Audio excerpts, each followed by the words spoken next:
아멘. 아멘. 여러분, 성도는 지도자들입니다. 지도자라는 이 말은 사실 성도가 지도자 되는 건 예수님을 믿으면 죄의 문제가 해결되고, 또 죄의 문제가 해결이 되면 현실에서 있는 고통의 문제, 또 그리고 죽음의 문제가 해결됩니다. 그렇게 되면 예수님을 닮아가고 싶다는 마음이 생깁니다. 예수님처럼 되고 싶다. 또 예수님을 좀 알리고 싶다. 내가 예수님을 만나고 내면의 변화와 삶의 변화, 구원을 얻었는데 이걸 더 많은 사람들이 하길 바란다. 또 무엇보다도 예수님이 우리에게 맡기신 세상의 모든 사람들이 다 구원받기를 원하시는 주님의 사명을 받기 때문에 어떻게 해요? 예수님의 이 증인으로서 살고 싶다라는 생각을 갖게 되는 거죠. 근데 예수님이 맡겨주신 이 사명을 감당하는 데 있어서는 사실은 그건 결국 누군가를 살려내는 거고 또 그들을 이끌어내는 것이죠. 그래서 지도자라는 말은 참 굉장히 의미 있는 일이고 가치 있는 단어인데, 이제 한국 사회가 지도자라는 단어에 대해서 긍정적이지 않아요. 왜냐하면 그동안 정치나 경제나 또 종교의 지도자들이 좋은 쪽으로 가기보다는 지도자 그러면 자기 야망을 채우고 또 자기의 기득권을 채워나가는 그런 뭔가 힘이 있고 능력이 있지만 그러나 자기를 이렇게 주장하려는 그런 부정적인 이미지가 지도자한테 있기 때문에 우리는 지금 굉장히 좀 지도자에 대한 부정적인 그런 생각을 갖게 됩니다. 하지만 여러분, 지도자는 꼭 필요한 일이고 원래 지도자의 의미는 너무 중요한 겁니다. 지도자가 없다면 여러분, 어떤 사람이 수렁에서 나오며 어떤 사람이 성장하며 어떤 사람이 일을 배우겠습니까? 앞장서서 지도하고 모범을 보이고 그런 좋은 지도자가 오면 그러면 그 사람 때문에 다른 사람들이 긍정적인 살아나고 성장하는 일이 있지 않겠습니까? 근데 이제 사실 지금 현대 사회는 그런 지도자가 찾기가 어려운 거죠. 근데 요즘만 어렵냐? 아닙니다. 성경을 보면 성경 안에도 또 인류의 동양이나 서양의 모든 역사를 봐도 지도자들, 좋은 지도자 찾기가 참 어려운 거죠.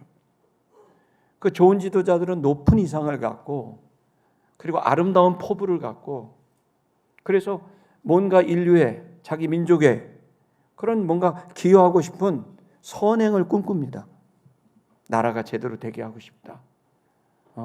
양반과 또 천민의 차이가 없는 평등한 나라를 만들고 싶다. 또 등등 많은 이 지도자들은, 좋은 지도자들은 높고 아름다운 이상과 포부를 갖고 있는데, 그런데 그들 모두 똑같은 고민에 빠집니다. 그건 뭐냐면 정말 그것을 이룰 수 있을까? 나는 정말 그 일을 이룰 수 있을까? 우리는 정말 그 일을 해낼 수 있을까? 여러분, 우리는 뭐 그렇게 위대한 지도자는 아니어도 여러분의 가족을 생각하면서 높은 이상과 포부가 있지 않습니까? 가장이라면, 남편이라면 내가 우리 가정 제대로 한번 이끌고 싶다. 여러분, 크리스천이라면 그러한 포부들이 생기죠. 또 내가 직장에서 어떤 책임을 맡거나 또 아니면 또 내가 학교에서 현장에서 내가 어떤 책임을 맡는 사람이 되면 크리스천이라면 누구나 아름답고 높은 이상을 갖게 되죠. 그런데 그것을 실행하는 데 있어서 돈도 필요하고 사람도 필요한 거죠. 그리고 내 자신이 그걸 할 만큼의 헌신과 희생이 필요한 거죠.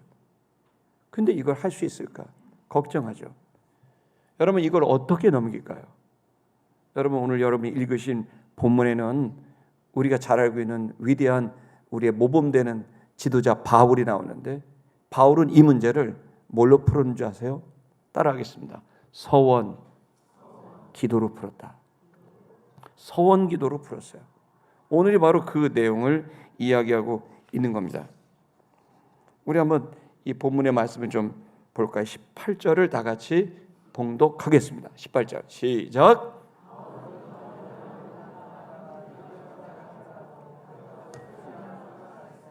브리스길라와 아굴라도 함께하더라. 바울이 일찍이 소원이 있었으므로 갱그리아에서 머리를 깎았더라. 바울은 이제 고린도에 여러 날을 있었습니다. 고린도에 부흥이 일어났죠. 부흥이 일어나니까 너무 좋았어요. 그런데 그걸로 끝난 게 아니에요. 또 바울은 가야 될 길을 간 거죠. 그는 왜 머물지 않았을까요? 그는 왜 안정된 교회, 안정되어 있는 환경을 만들어질만 하면 또 넘기고 또 가고, 넘기면 또 넘기고 또 가고, 왜 그는 끝까지 계속 이렇게 옮겨갔을까요? 고린도에 엄청난 부흥이 일어났잖아요. 물론 핍박과 어려움이 있었지만은 그 교회는 굉장히 영향력 있는 교회가 된 게 사실이거든요. 그럼 거기에 그냥 담임 목사하고 있으면 되는데 어떻게 해요? 여러 날을 머물다가 형제들과 작별을 하고 또 떠납니다. 배를 타고 수리아로 떠납니다. 그럴 때 누가 같이 가냐면 브리스길라와 아굴라라는 이 부부 제자가 함께하게 되고요. 그래서 바울이 그렇게 떠나려고 할 때 배를 어디서 타냐면 갱그리아라는 항구에 가서 배를 탔는데 고린도 옆입니다. 그 고린도 옆에 갱그리아라는 이 도시에 가서 배를 타려고 하는데 그때 거기서 좀 우리에게 익숙지 않은 일을 합니다. 머리를 깎아버렸습니다. 그러니까 머리를 밀어버렸어요. 왜 그럴까요? 그것이 이제 오늘 여러분과 제가 보게 될 서원이라는 내용입니다. 여기 보면 일찍이 서원이 있었다. 그러면 바울은 뭐예요? 그 전에 서원을 한 적이 있어요. 서원이라는 건 맹세의 기도입니다. 여러분 지도자들의 고민, 높고 아름다운 이상을 가지신 여러분들에게는 분명한 그런 가정에 대한 포부, 또 일터에 대한 포부, 또 여러분의 이 시대에 여러분 남은 생에 대한 포부가 있을 겁니다. 그것을 이루는 데 있어서 여러분이 정말로 중요하게 사용돼야 할 기도가 무슨 기도예요? 서원 기도입니다. 이 서원 기도를 이해하시려면 먼저 나실인이라는 것을 이해할 수 있습니다. 나실인.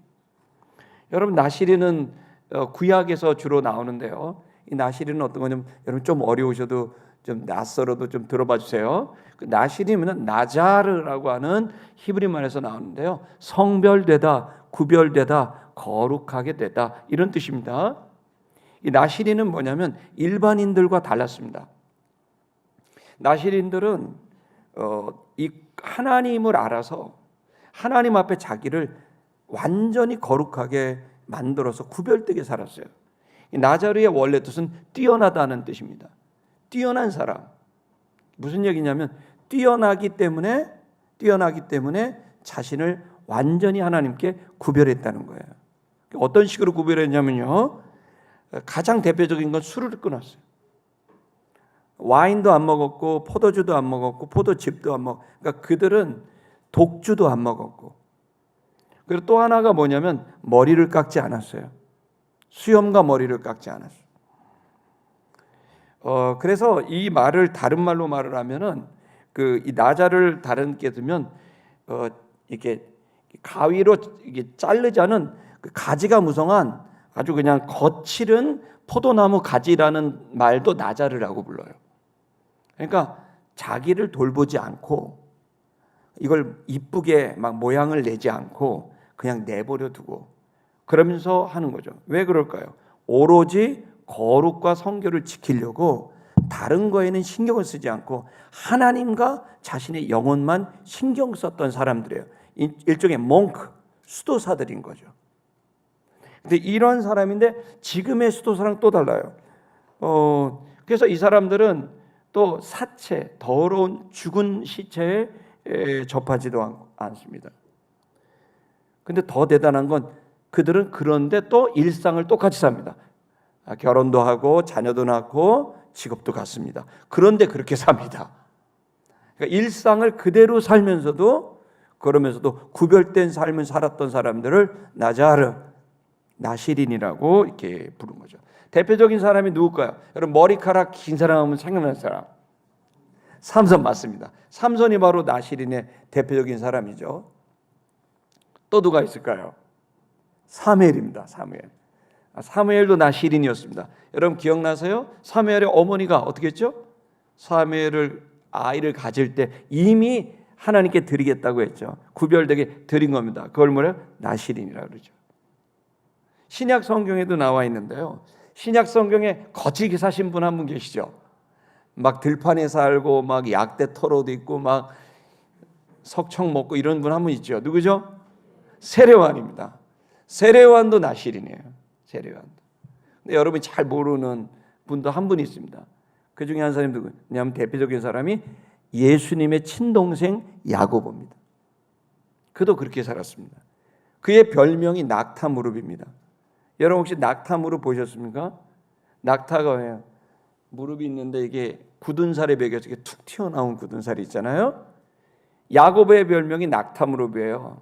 왜 그럴까요? 일상을 살면서 나시린으로서 구별되게 살고, 그리고 이 악하고 모함하고 뒤통수 치는 세상에서 그 어려운 상황에서 이겨내려면 뭐밖에 없는 거예요?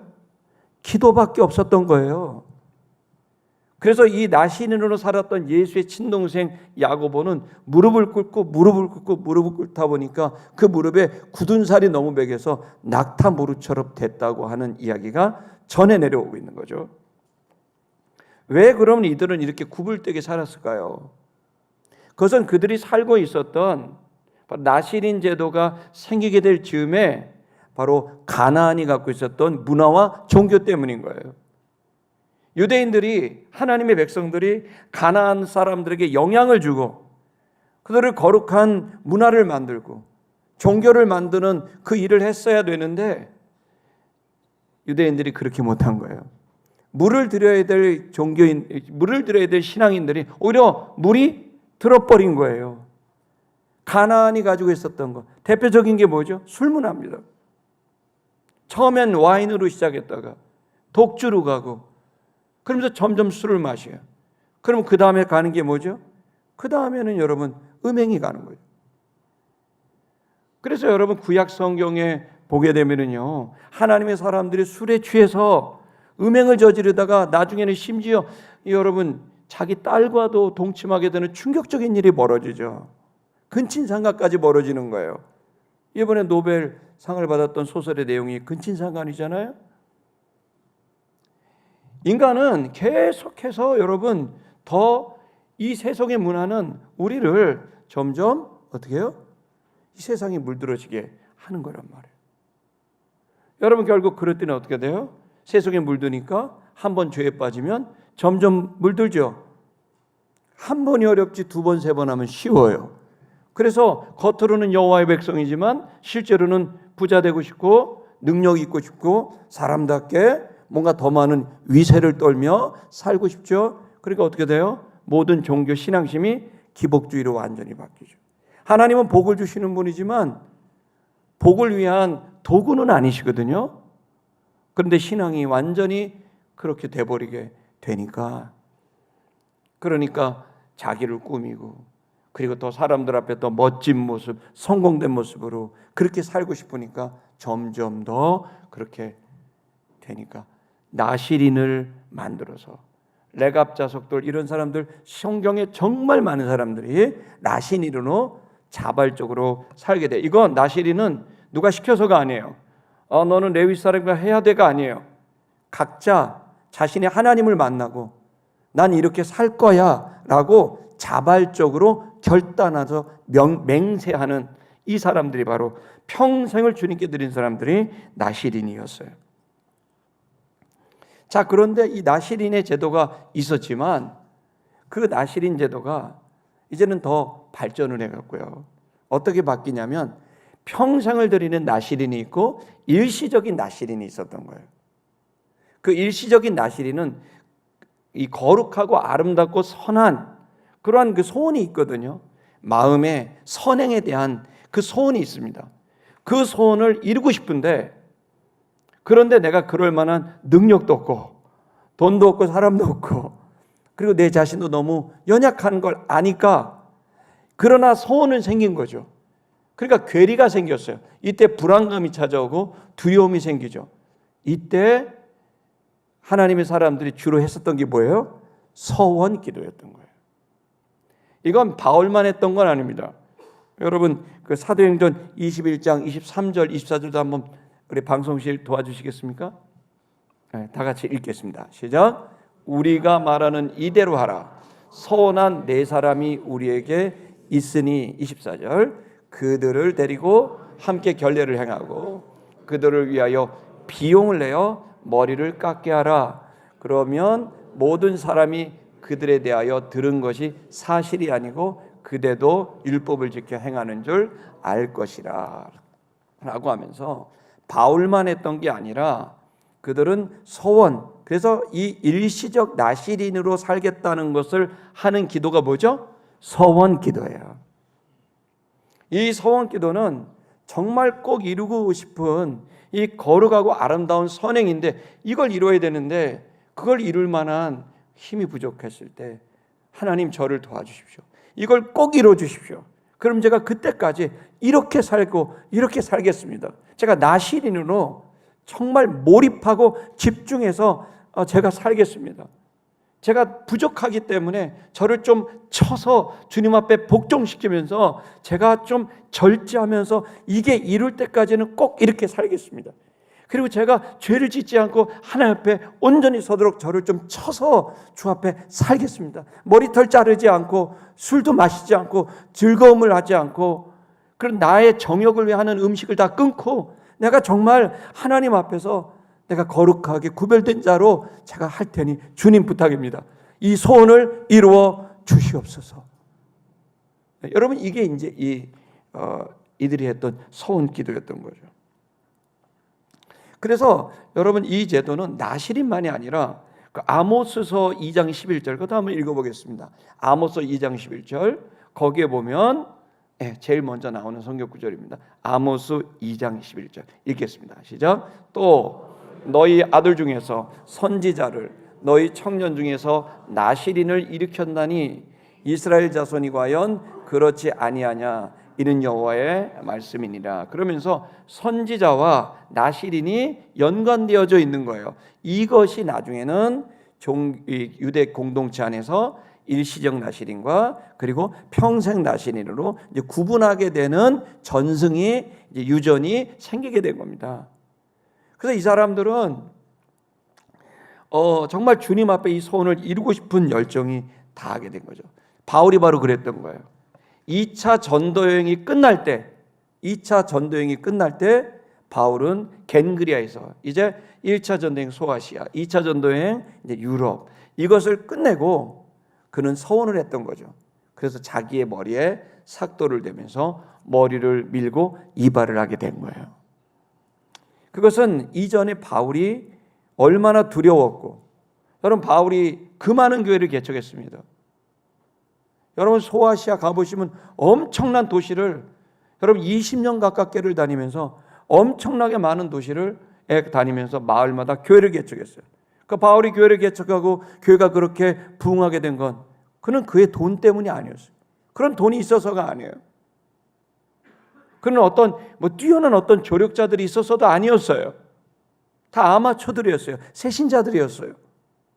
근데 이런 사람들과 이런 재정을 갖고 이렇게 놀라운 1차, 2차 선교여행에 아주 놀라운 성공을 거둘 수 있었던 것은 여러분 그는 얼마나 두려웠고 힘들었겠습니다. 가는 데마다 여러분 이러한 열악한 상황에서 선교를 하는데 환영합니까? 모함하죠. 공격하죠. 때리죠.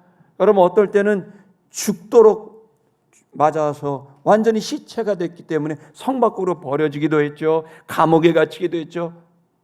그의 생활은 아주 처참했습니다. 근데 여러분 그 속에서도 이런 놀라운 성과를 낼 수 있었던 이유는 그를 계속 영혼을 붙들고 있었던 주님께 묶어뒀던 이 서원 기도가 있었기 때문이에요. 포기할 수 없었어요. 멈출 수 없었어요. 이것은 너무나 귀중했어요. 생명보다 귀했어요. 그의 사명은 생명보다 귀한 거죠. 이 서원 기도가 있었기 때문이죠. 우리 9절도 한번 읽어보겠습니다. 19절 읽겠습니다. 다 같이 사도행전 18장 19절 시작. 에베소에 와서 그들을 거기 머물게 하고 자기는 회당에 들어가서 유대인과 변론하니. 바울은 미친 사람 같죠. 왜냐하면 이 2차 성경을 끝냈으면 쉬어야 되잖아요. 안 쉬어요.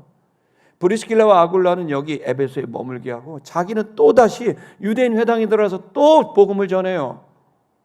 멈추질 않아요. 도대체 그가 얼마나 간절히 사람들을 살리고 싶었는지, 그가 얼마나 간절히 교회를 개척하고 싶었는지가 나오는 거예요.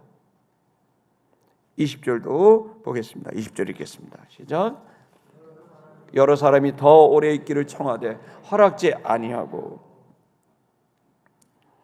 여러분, 에베소에 도착을 해서 있는데 여러 사람들, 에베소 교회는 이미 어느 정도 규모가 되어 있습니다. 이번에 여러분 터키에 가시면 그 바울이 전했던, 그리고 그의 후임자였던 여러분 요한의 목회했던 그 에베소 교회를 보게 될 겁니다.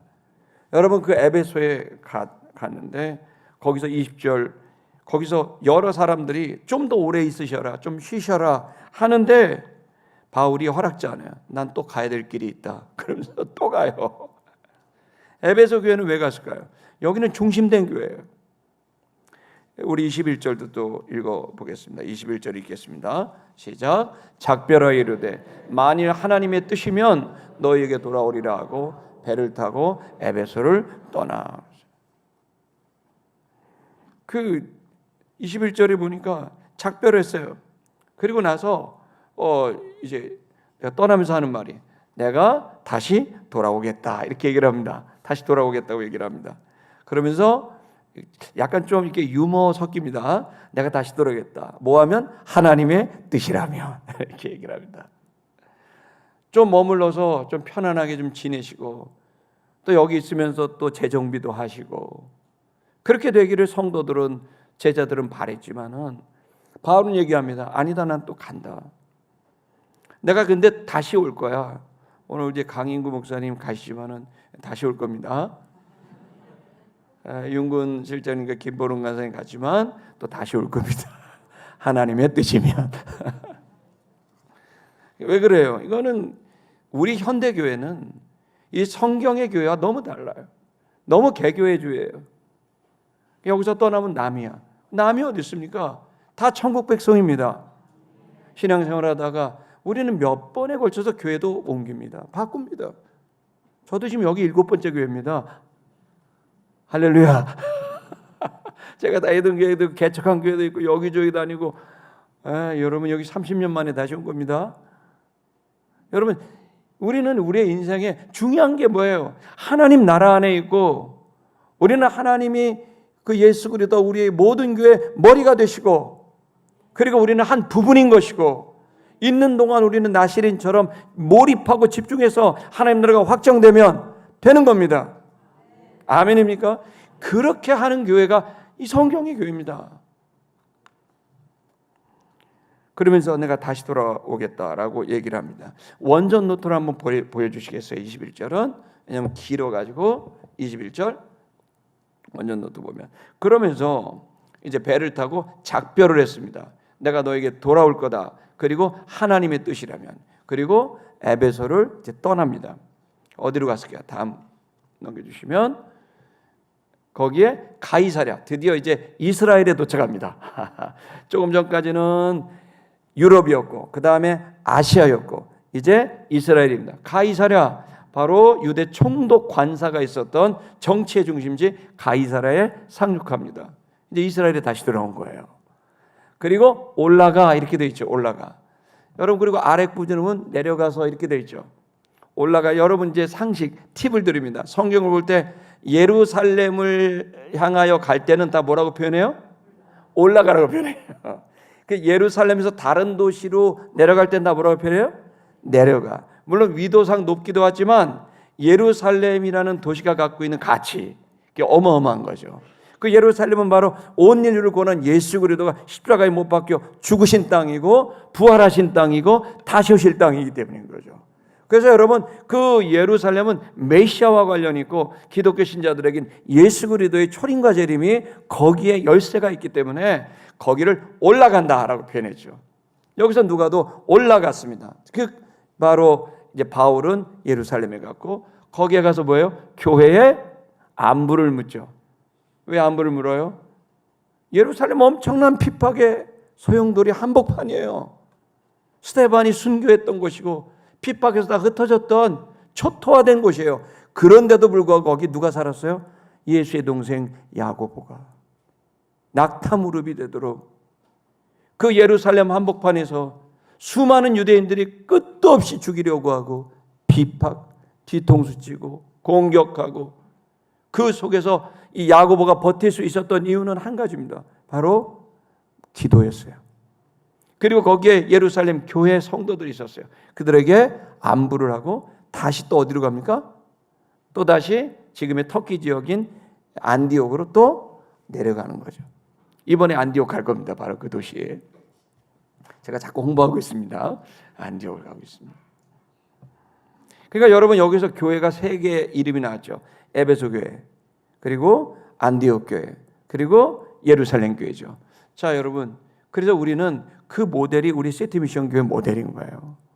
그러니까 여러분 예루살렘 교회는 교회 원형이에요. 미션 처치 같은 곳이죠. 그리고 안디옥 교회는 선교적 미셔널 처치예요. 거기서 계속 파송하는 거예요. 그런데 계속 그런 미션 처치와 시티 처치를 하더라도 뭐가 필요해요? 거기에 뭐 요즘 말로 R&D가 필요하죠. 디벨롭먼트도 필요하고 또 거기에 주의 종들 신학교가 있었죠. 에베소에 있었던 신학교가 어디서 신학교를 했죠? 두란노 서원에서 했던 거죠. 이번에 또 가서 볼 겁니다. 돌로 막 2층 3층 높이로 지금도 그 여러분 지중해에서 가장 큰 도서관이었습니다. 두란노 서원은 그 가장 큰 도서관의 한 공간에서 여러분 거기에 온 소아시아의 젊은이들을 상대로 복음을 전했고 크리스천들을 상대로 신학 교육을 해서 그 두란노 서원에서 많은 신학생들이 나오게 됐고 그리고 그들이 각자 개척한 교회로 들어와서 목회를 하게 되는 그런 일이 에베소 교회에 있게 된 거죠. 그래서 여러분 내려갔습니다. 그리고 거기도 다음 구절 보십시오. 그러다 또 얼마 있다 또 떠납니다. 3차 선교행을 또 떠납니다.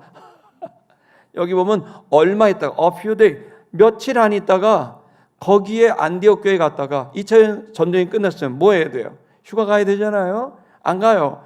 또 어떻게 해요? 며칠 있다가 거기 문안을 하고 3차 전쟁을 또 시작하게 됩니다. 그래서 갈라디아 지역 부르기아 땅으로 다시 갑니다. 거기에 뭐가 있어요? 바울이 이미 개척한 교회들이 거기에 또 있던 거예요. 그 교회들의 지도자들을 또 만나려고 가게 되는 거죠. 거기에 여러분 왜 거기 간다고 목적이 나와 있죠? 굳게 하려고. 누구를? 모든 제자들을 굳게 하려고. 에피스트레조라고 하는 이 단어는요, 이 어려움 속에 있는 사람들의 마음을 강하게 만들게 하기 위한다, 이런 뜻입니다. 그러니까 이 말 다른 말로 말하면 예루살렘 교회도 너무 어려웠고 안디옥 교회도 너무 어려웠는데 이제 소아시아 유럽에 있는 교회들, 이 가정에서 세워지고 일터에서 세워지고 회당에서 있는 이 교회들은 너무너무 어려울 거죠. 이들을 어떻게 해요? 굳게 해야만 그 교회가 뿌리를 내리고 부흥을 하게 돼서 그 도시의 영혼을 살리고 그 도시를 변화시킬 수가 있는 거란 말이에요. 그래서 그 일을 하겠다는 겁니다. 그래서 모든 제자를 굳게 하려고 그 일을 떠나게 됐다는 겁니다. 여러분 지금 우리가 이 본문의 말씀을 통해서 이 삶 전체를 드리는 나시린의 이도 있지만 우리의 삶의 일정 기간을 어떤 사역을 위해서 우리가 나시린처럼 헌신하는 일들이 있게 되고 이 서원기도 맹세기도를 통해서 우리는 정말 하나님을 더 정말 피부에 와닿게 만날 수 있는 결단과 맹세의 시간의 기도가 우리를 더 주님을 피부에 와닿게 만날 수 있는 기회가 된다고 저는 믿고 있습니다. 지금도 조금 전에도 우리 정희정 선교사님 요르단에서 여러분 뭐 우리나라 최고의 대학을 다녔는데 거기 최고의 대학을 다니다가도 하나님 앞에 어떻게 해요? 거룩한 선행, 거룩한 소명이 생기고 꿈이 생기니까 아랍인들을 향해 그러면서 그 아랍을 향해 가서 여러분 지금 선교를 지금 몇 년째 하고 있는 거 아닙니까? 누가 시켰습니까? 자발적으로 가는 겁니다. 그뿐입니까? 여러분 우리 작년 연말에 왔던 링링이라는 친구 셔먼에 있는 친구. 여러분, 샤만 대학교는요, 우리 서울대학교보다 더 대단한 대학교예요. 천재들만 가는데 거기 여러분 뭐 학위자입니다. 여러분들 그 물리학자가 하나님을 만나니까 복음을 전해서 도대체 몇 번이나 공안에 잡혀가서 구속돼서 여러분 모진 고초를 당했는지 모릅니다. 거기에 지금 셔먼에 우리 성도들 몇 번 갔지만 신방을 가셨지만 거기에 안디옥 교회가 지금 잘해. 내년에 30명 정도의 리더가 저희 교회를 방문하기로 결정했습니다. 저는 못 가요. 저는 중국 여행을. 전 가면 공안원이 저를 따라다녀요. 옛날에 했던 일이 있어가지고. 그래서 제가 득보다 실이 많아요. 그러니까 친구들이 와서 제자들이 너무 어려운 중에도 복음을 전하고 그들의 믿음의 여정을 가고 있죠. 그들이 다 어떻게 했어요? 자발적으로 결단한 거죠. 저는 성도 여러분, 저는 여러분과 제가 우리에게 있는 데 있어서 정말 거룩한 소원을 꼭 한번 갖게 되길 축복합니다. 그리고 두 번째는 그 소원을 포기하지 마세요. 하나님, 저 이거 하고 싶어요. 그러면 그걸로 하고 싶어요가 아니라 구체적으로 하나님께 소원 기도를 드리세요. 지르세요. 아멘. 카드도 지르는데 소원 기도 못 지르십니까? 예화가 별로 안 좋았나요? 여러분, 하나님이 이들은 그겁니다. 바울은 하나님, 나 혼자예요. 제가 할 수 있는 인격도 못 되고 사람들은 날 다 의심하고 교회를 핍박한 자라고 저를 의심합니다. 하나님, 저한테는 사람도 없습니다. 당연히 돈도 없습니다. 그러나 하나님, 이 선교가 이루어지고 싶습니다. 그럼 지금 저를 도우십시오. 여러분, 대표적으로 구약에 누가 있습니까? 야곱이 소원 기도했죠. 그의 형을 피해서 거짓말해갖고 먼저 장자의 명분을 얻고 싶은 욕심 때문에 잘못했죠. 그것 때문에 어떻게 해요? 도망가죠. 형이 막 죽이려고 달려듭니다. 그러니까 베델에 가서 어떻게 하죠? 기도하잖아요. 소원 기도를. 하나님, 나를 복 주시면 내가 와서 여기서 당신의 집을 짓겠다고 그러면서 소원 기도를 하잖아요. 나중에 야곱이 정신 못 차리고 소원을 안 지킵니다. 베델로 올라가지 않고 다른 곳으로 갔다가 자기 딸은 강간을 당하고 아들들은 다 그 도시는 살인자가 되는 끔찍한 일이 벌어져요. 그 정도로 소원은 엄중한 거예요. 성경에는 소원이 엄청 많이 나와 있어요.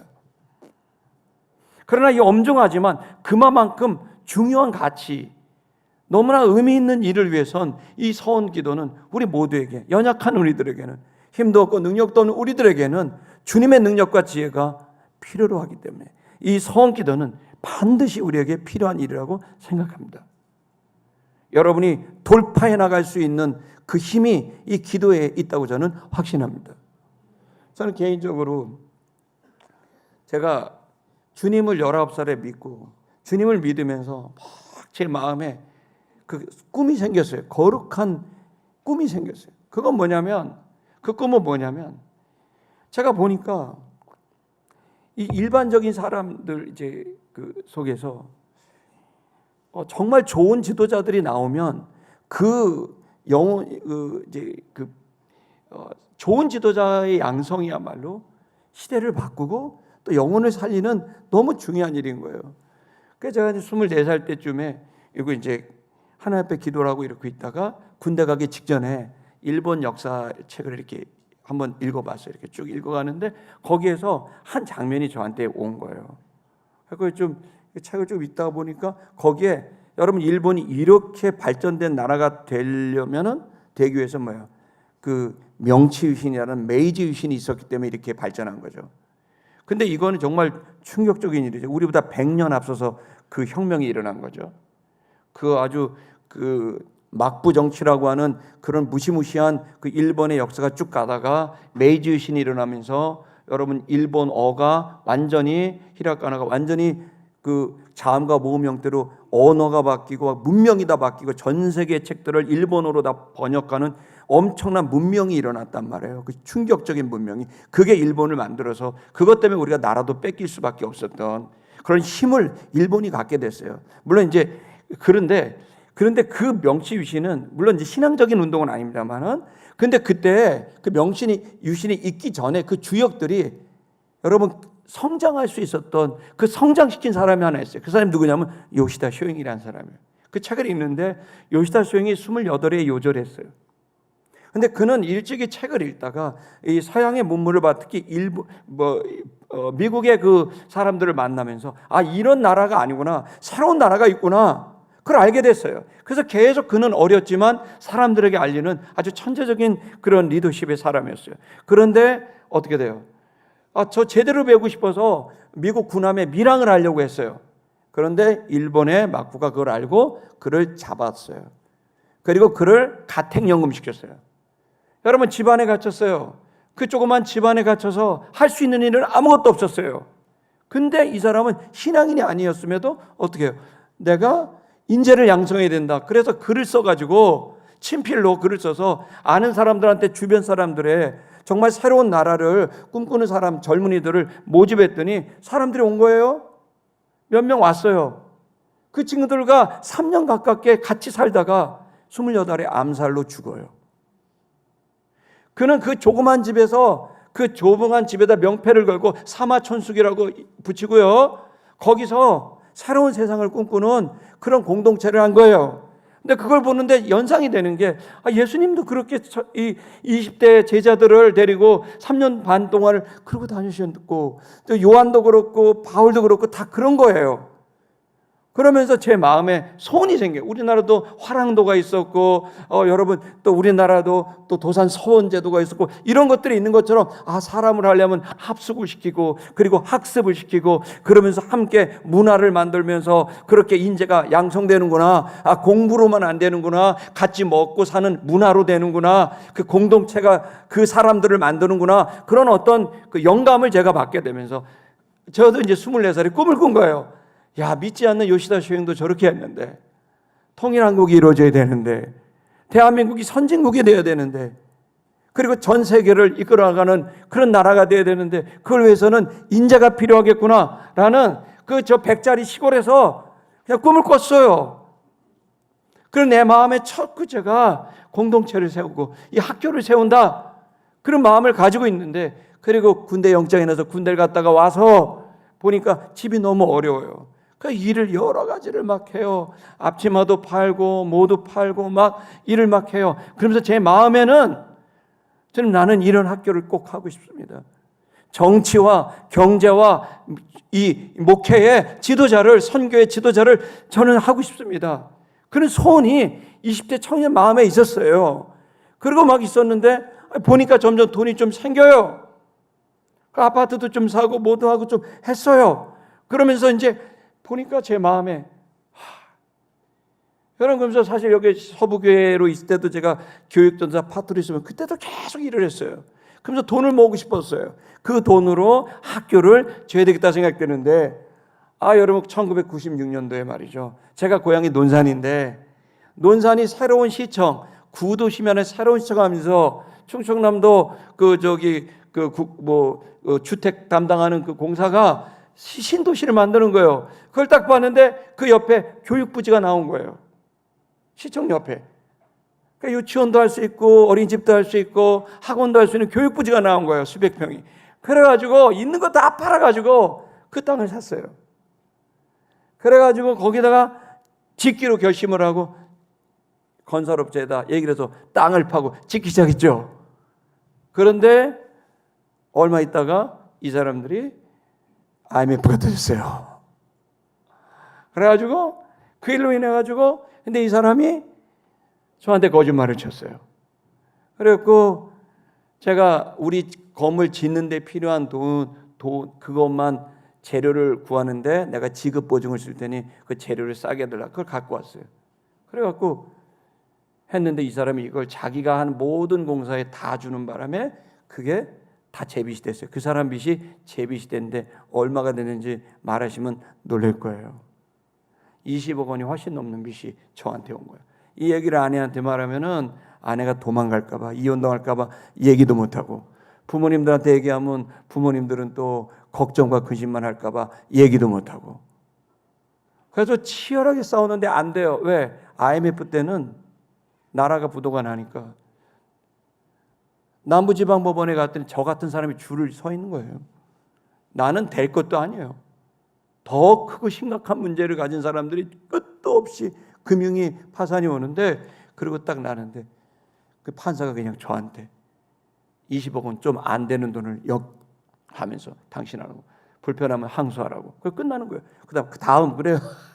난 내가 할 거를 이렇게 밤새도록 준비해서 변론할 걸 가져갔더니 말할 기회도 없어. 그거는 다음에 하라는 거예요. 수십 명이 와요. 그리고 딱 나는데 마음에 이거는 하나님과 풀어야 될 문제다. 내가 할 수 있는 영역을 넘어섰다. 그래서 1998년도 6월에 파주 오살리 금식기도원을 갔어요.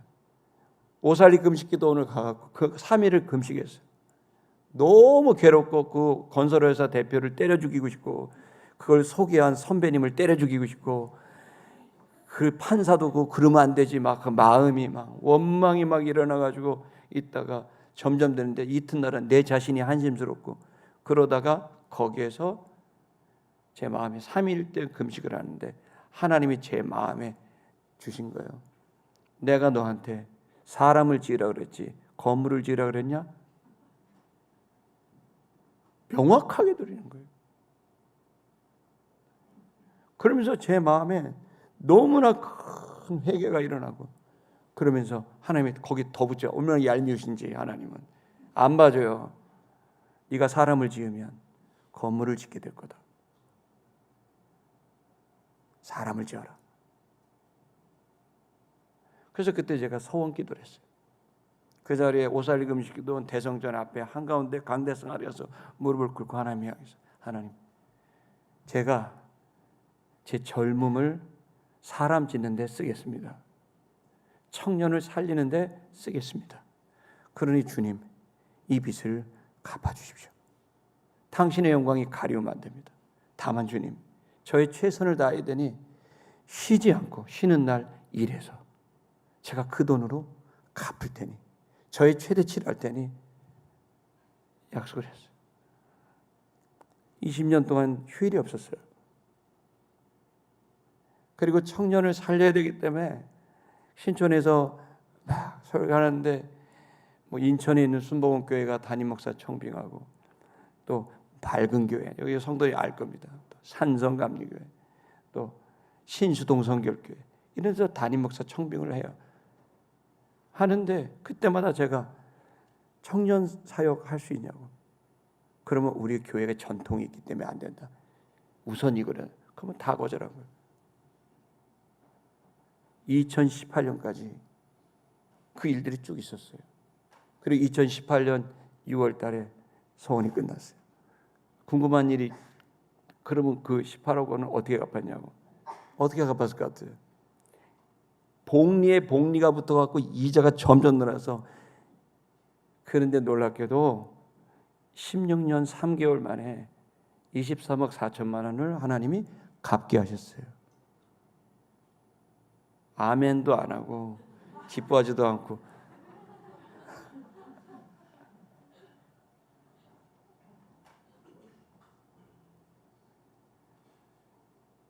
(2018년에) 서원 20년 끝나는데 눈물이 분수처럼 나와요. 저를 지킬 수 있었던 거는 하나님과 약속한 거예요. 어떤 기회 이런 게 아니에요. 그냥 약속이에요. 그 약속을 지키고 갔더니 죽음의 골짜기도 넘기게 하시고, 그 기간에 너무 감사해요. 저는. 왜냐하면 그게 그러면 너무 고통스러우냐? 고통스러운 부분이 있죠. 왜 고통스러우면 내 자신이 너무 부족하니까. 흔들릴 때가 너무 많았어요. 내 자신이 나도 모르게.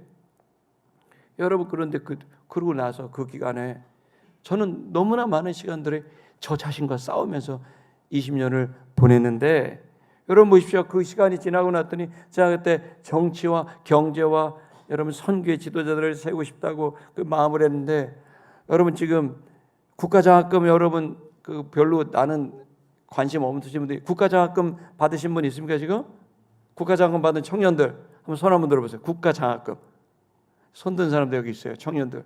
그거 여러분 이 청년 사역을 통해 청년들이 만든 거예요. 지금도 매년 3조 9천억 원씩 국가가 장학금을 줘요. 할렐루야. 지금 40조 원이 국가 장학금이 나갔어요. 그거 청년사회가 안 했으면 일어나지 않죠. 지금도 캠퍼스에서 등록금 투쟁하면서 데모가 일어났겠죠. 근데 그게 없어졌어요. 소득이 없는 사람은 100% 나가요. 저희 딸도 받았어요. 그뿐이에요? 지금 대학생들은 아침 식사를요 1,000원에 사요. 그거 아세요?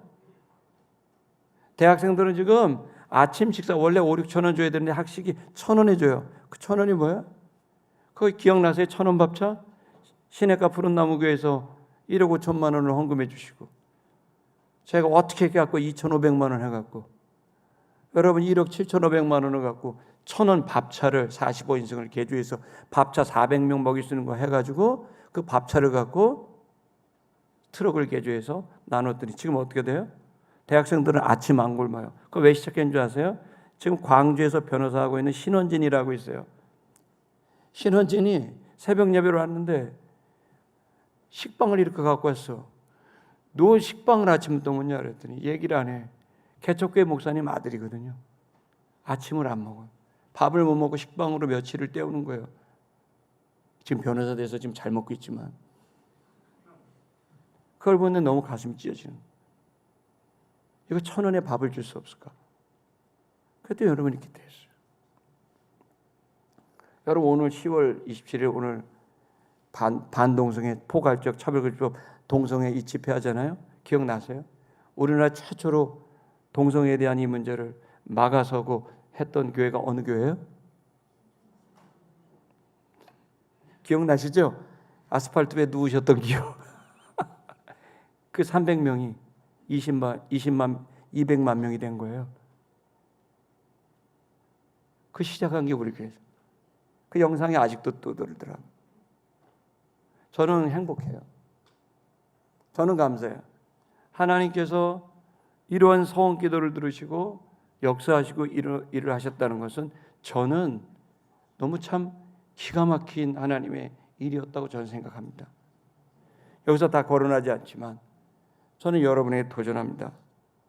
시티미션교회 성도 여러분, 여러분들은 지도자들이고 이 사회의 선구자들입니다. 아닌 건 아니라고 말하고 옳은 걸 옳다고 말해야 됩니다. 그리고 거기에 많은 어려움과 또 모함과 공격이 있습니다.